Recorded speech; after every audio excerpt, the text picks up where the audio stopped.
the Amish Matchmakers. We Morning. we help single Amish singles find godly spouses, create epic marriages, and develop legacies that are rooted in faith, freedom, and above all else, love. So this morning, I just wanted to talk a little bit more with Chantel, have a conversation about roles and responsibility of the home, specifically of the wife, the husband, and what that looks like, and why we believe it is best to have shared responsibility, and what the yoke means and what that looks like. Um, but first, before we start talking about what that looks like, I want to get your feedback on why you believe it is that there are certain beliefs about, oh man, it's the woman's role to take care of the kids and to cook and clean and take care of the home. And why that is, that's not even a man. And typically, I mean, it's changing, I believe, but that a lot of society, a lot of cultures think that's a woman's role. And why not a man's role? And that it's a man's role that he makes the money and he's the breadwinner, right? So tell us, I'd love to hear your feedback on where that comes from historically or what that's all about. Well, I mean,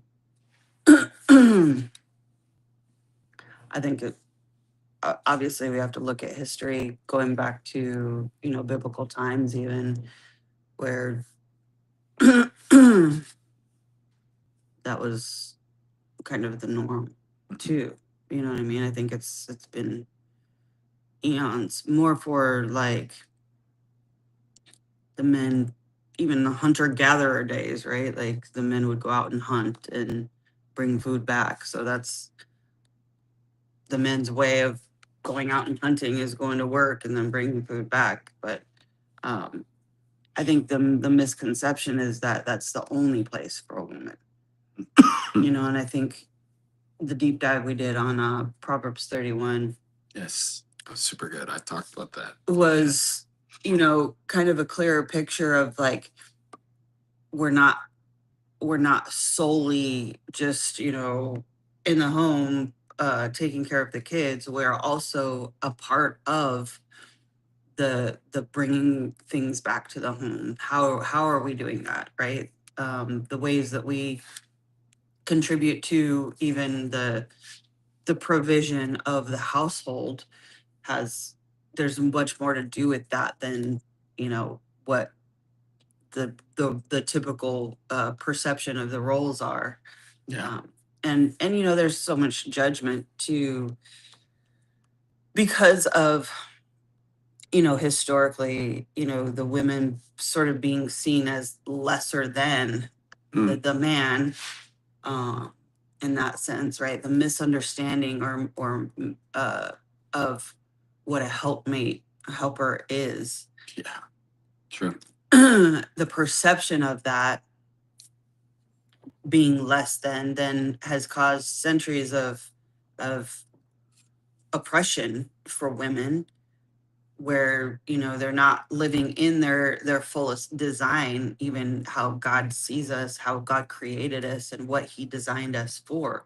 So then there's, of course, there's the polarization that has, where women start saying, well, F you then, you know what I mean? Like, I'm gonna assert myself here, and I can do anything a man can do, even better. There's this mentality that that the centuries of oppression has, the tables have turned and women have really had something to prove. And so in that, we've squashed men. And then you, on top of it, have, the you go from all of these different ages, right? The ages of, even the industrial age, and coming into, True.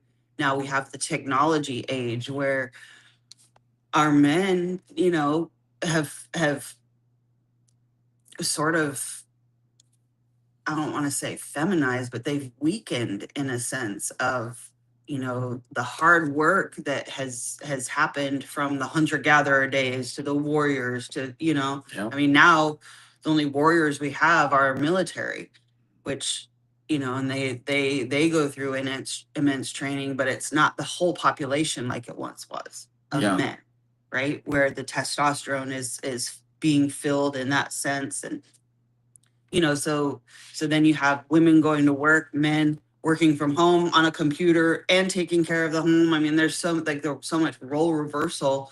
So it's really, that's what I mean. Even that phrase would be, people would accept that phrase. What? Role reversal. Yeah.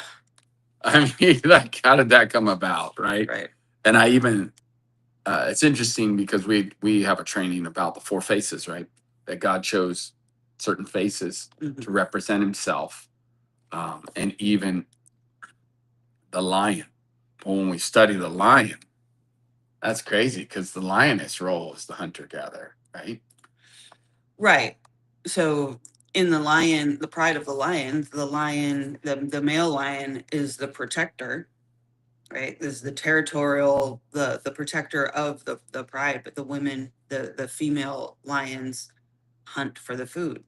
And they're strategic, and I think that's the reason the lion is such a powerful face of God as it represents us, in humanity, is that we women do have that. I mean, that's, when we talk about, being home with the children, no, it's more than that. It's, it used to be growing the food. It used to be, homestead, like, attending to the animals and clothing our family with, the pelts of the animals. It's, all of the things that creates this amazing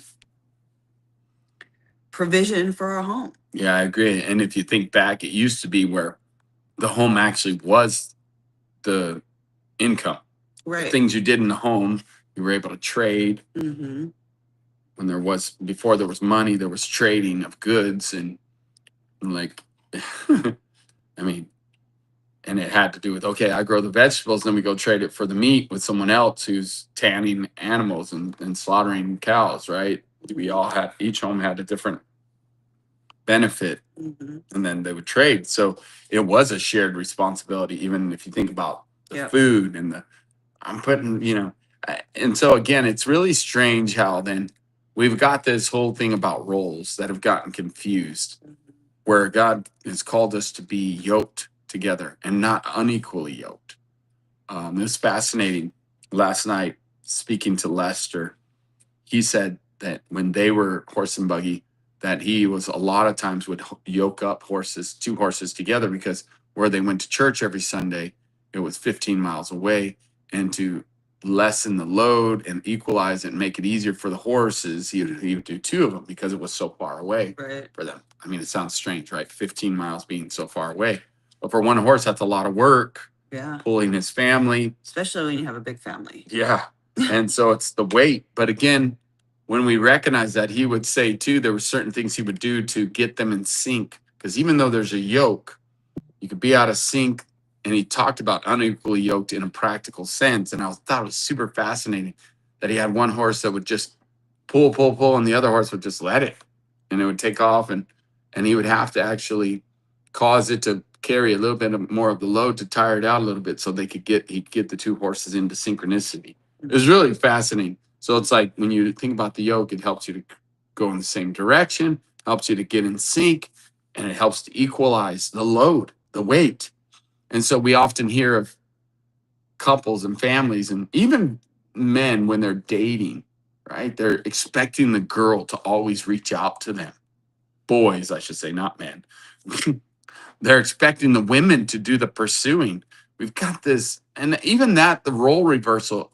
I'm not even saying that it's wrong for a woman to pursue in the sense of communication and connection, and there being this equal role even in that. But I do believe it is a responsibility of a man as the testosterone to hunt but not necessarily be the one that's always providing the food and providing but hunting her, like pursuing her. There's a difference between, like, it's just interesting because that is a role that I believe men should be doing. But I also know that it's good for a woman to respond to.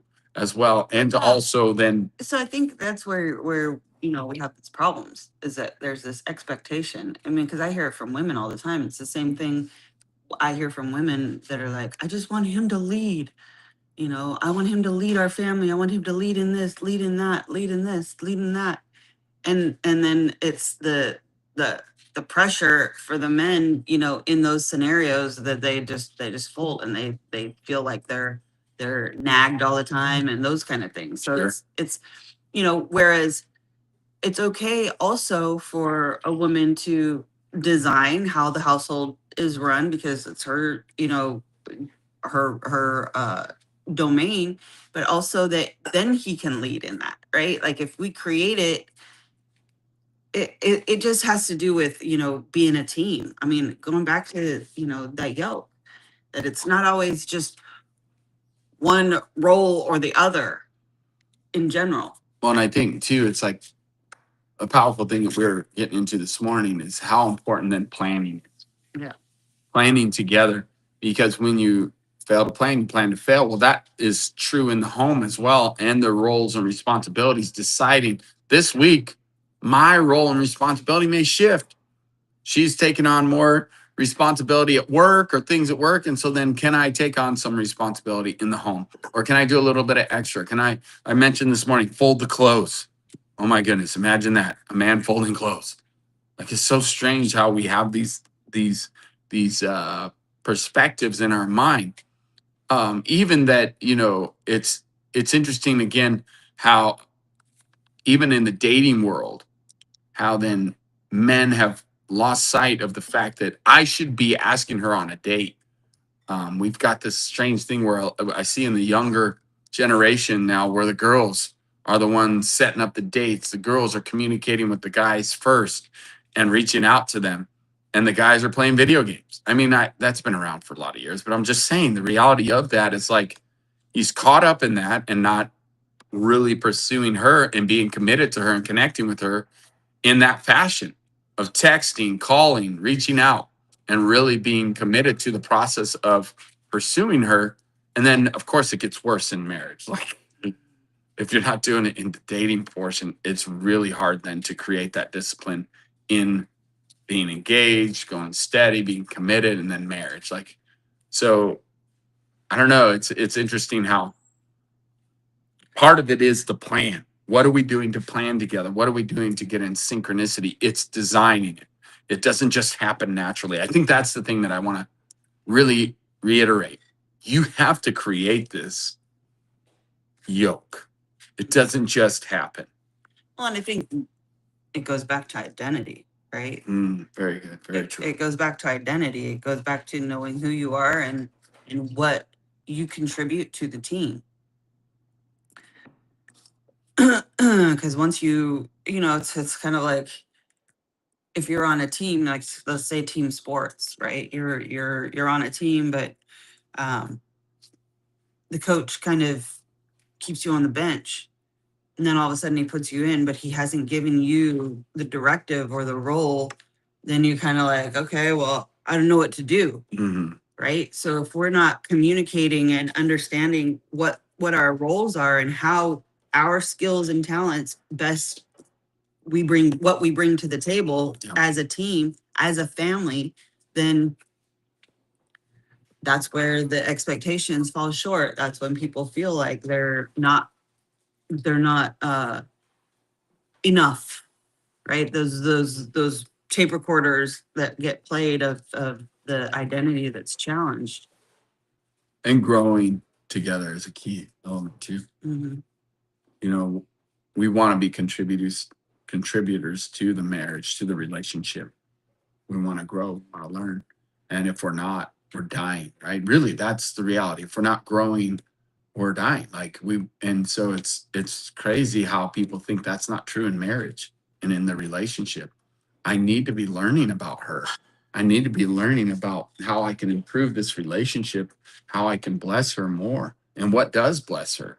Things change, people shift, hormones change. So it's like, what blessed her last month may not bless her this month or last. I mean, that's an exaggeration, but the reality is, like, maybe even last year or 5 years ago, or the beginning of our marriage, like, or seasons, right? We're about to become grandparents. Well, what blessed my wife when she was a parent is different than what blesses her now that we're becoming grandparents this season of life. So, yeah, I think it's really just, I think it really does matter, the plan and design.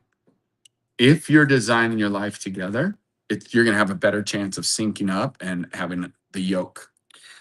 And that means you have to communicate all of it. Yeah.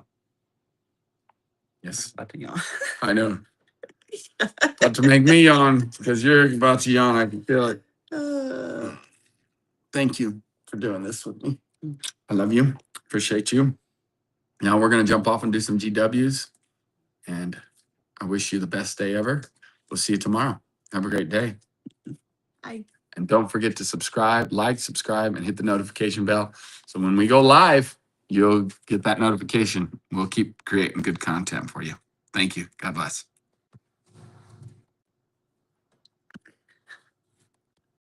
That's frozen.